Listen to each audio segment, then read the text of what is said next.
A las 2 de la madrugada en Caracas no fue un trueno. Primero fue el sonido, un zumbido grave, como si el aire se estuviera rompiendo. Luego el golpe seco a lo lejos. Después otro. Y otro. En cuestión de minutos empezaron a circular los mismos mensajes en distintos chats con la misma urgencia y el mismo miedo. ¿Escuchaste eso? Pasa algo en la Carlota. Hay aviones. Se fue la luz en tal zona. Esto no es normal. Y en el corazón de toda esa confusión, la frase que cambió la noche. Estados Unidos atacó y se llevó al presidente de Venezuela. Lo que pasó en la madrugada de este sábado 3 de enero de 2026, según reportes de medios internacionales y declaraciones del propio presidente de Estados Unidos, Donald Trump, fue una operación militar relámpago y de alto impacto, un ataque a gran escala en puntos de Venezuela, especialmente en Caracas, que terminó con la captura de Nicolás Maduro y su esposa, Cilia Flores, y su traslado fuera del país. Así lo anunció Trump públicamente horas después, en un mensaje donde lo presentó como una operación exitosa y cerrada, sin dar en ese primer momento un desglose completo de cómo, dónde exactamente, ni bajo qué cadena de custodia se ejecutó cada fase. En una madrugada como esa, el caos se alimenta de dos cosas: del ruido real, explosiones, sobrevuelo, interrupciones, y del silencio oficial. Mientras en la ciudad la gente trataba de entender si eran ataques puntuales o una campaña sostenida, el espacio informativo se llenó de retazos, reportes de explosiones en distintos puntos, instalaciones militares alcanzadas, zonas a oscuras y un nerviosismo que se sentía incluso a kilómetros de los sitios golpeados. El tipo de madrugada en la que todos están despiertos, pero nadie sabe exactamente qué está viendo. Porque lo que estás escuchando puede ser historia, o puede ser el inicio de algo peor. A diferencia de otros episodios de tensión entre Washington y Caracas, aquí no se trató de una amenaza, una sanción nueva o una conferencia con palabras filosas. Esto, de confirmarse en su totalidad como lo narró la Casa Blanca, fue una incursión directa, un golpe de mano, una operación con un objetivo que suena a guión de película, pero que esta vez se colocó en el terreno de lo real: sacar del tablero al jefe del Estado venezolano, físicamente, en cuestión de horas, y anunciarlo como un hecho consumado. De acuerdo con lo que se ha informado hasta ahora, la operación ocurrió antes del amanecer. Se habló de impactos en Caracas y de un clima de militarización. En paralelo, Trump afirmó que Maduro y su esposa fueron capturados, puestos bajo custodia estadounidense y trasladados fuera de Venezuela. No dio coordenadas exactas ni mostró evidencia pública inmediata en el primer anuncio, lo que encendió otro fuego, el de la legitimidad y la verificación. Porque en política internacional no basta con decir «lo tengo». El mundo exige pruebas, y el país afectado exige prueba de vida. Y eso fue precisamente lo que empezaron a pedir desde el propio entorno del poder venezolano: confirmación, imágenes, señales, algo que cortara el rumor y lo convirtiera en certeza. Y mientras se discutía el cómo, también aparecía el por qué. En Estados Unidos, desde hace años, existían procesos judiciales y acusaciones formales contra Nicolás Maduro, incluyendo un caso que se remonta a 2020, en el que autoridades estadounidenses lo relacionaban con delitos graves. Con ese contexto, el discurso de Washington, según lo que se reporta, no se presentó como una captura política, sino como una detención para llevarlo ante tribunales.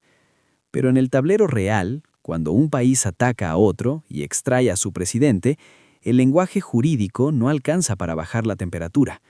El hecho por sí mismo se lee como una escalada histórica, un golpe a la soberanía y un parteaguas en América Latina.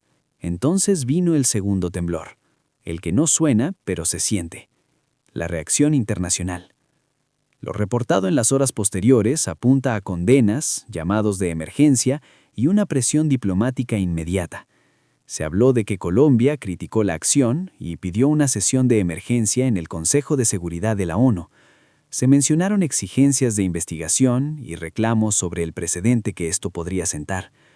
Desde Caracas, el discurso fue el esperado en un escenario así: agresión extranjera, violación del derecho internacional, ataque para apoderarse de recursos. y en el centro del mensaje un llamado a resistir, a movilizarse, a no ceder. Porque incluso si el liderazgo cae, el aparato del Estado no desaparece en una noche, se reacomoda, se radicaliza o se fractura, y en cualquiera de esos casos, la población es la que queda atrapada entre narrativas y consecuencias. Pero la madrugada no terminó con el anuncio, apenas empezaba. Porque en un país como Venezuela, donde el petróleo no es solo economía, sino símbolo y palanca geopolítica, cualquier operación militar que toque infraestructura, puertos o rutas puede mover el precio del miedo a nivel global.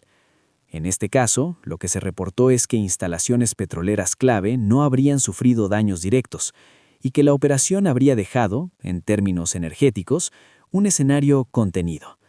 Sin embargo, también se informó de daños severos en el puerto de La Guaira, un punto estratégico por su ubicación y por lo que representa en logística y acceso marítimo. Es decir, aunque el corazón petrolero siguiera latiendo, hubo golpes en zonas que importan para el funcionamiento normal del país. Y eso se suma a un contexto que ya venía cargado: presión creciente de Washington, medidas que afectaron exportaciones y una atmósfera de asfixia económica. En otras palabras, esta madrugada no cayó del cielo, aterrizó sobre un suelo que llevaba meses acumulando gasolina. Ahora, si lo ves desde el lente inquietamente, lo más inquietante no es solo el ataque, es lo que implica. Porque una captura de un jefe de Estado en plena madrugada no es un final, es un inicio. Es la chispa que puede desatar 3 tipos de tormentas al mismo tiempo. La primera, la tormenta interna. ¿Quién manda ahora? ¿Quién toma el control de las Fuerzas Armadas, de la cadena de mando, de la narrativa oficial? ¿Hay sucesión inmediata? ¿Hay ruptura? ¿Hay grupos que se disputan el poder? En las próximas horas y días, lo que ocurra con la vicepresidencia, los altos mandos y la estructura del chavismo será determinante. Y aquí la palabra clave no es política, es estabilidad. Porque un vacío de poder no se llena con buenos deseos, se llena con órdenes, con fuerza o con fracturas. La segunda, la tormenta regional. América Latina no suele digerir rápido una intervención militar de Estados Unidos en un país vecino, y menos si el resultado es la extracción de un presidente.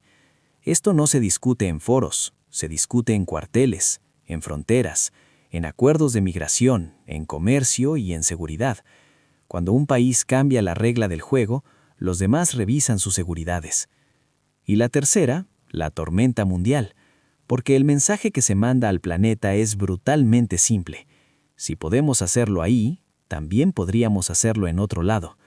Y aunque cada país sea distinto, el precedente pesa. En diplomacia, los precedentes son armas invisibles.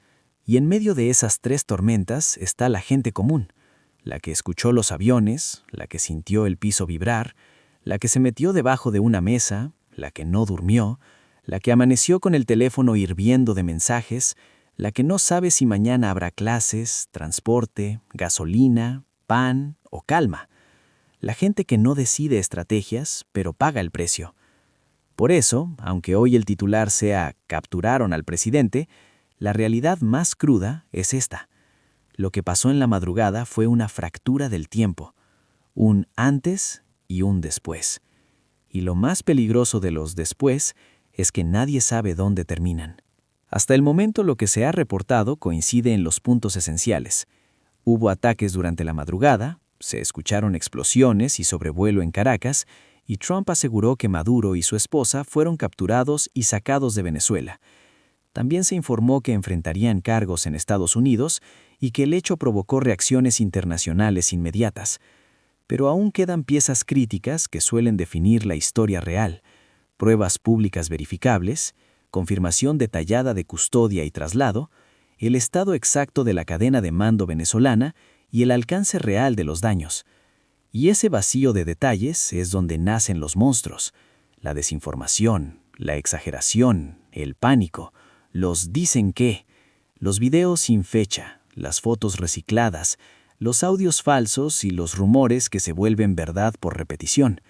Así que si algo hay que tener claro en una madrugada como esta, es que lo más importante no es solo lo que se dice, sino lo que se demuestra.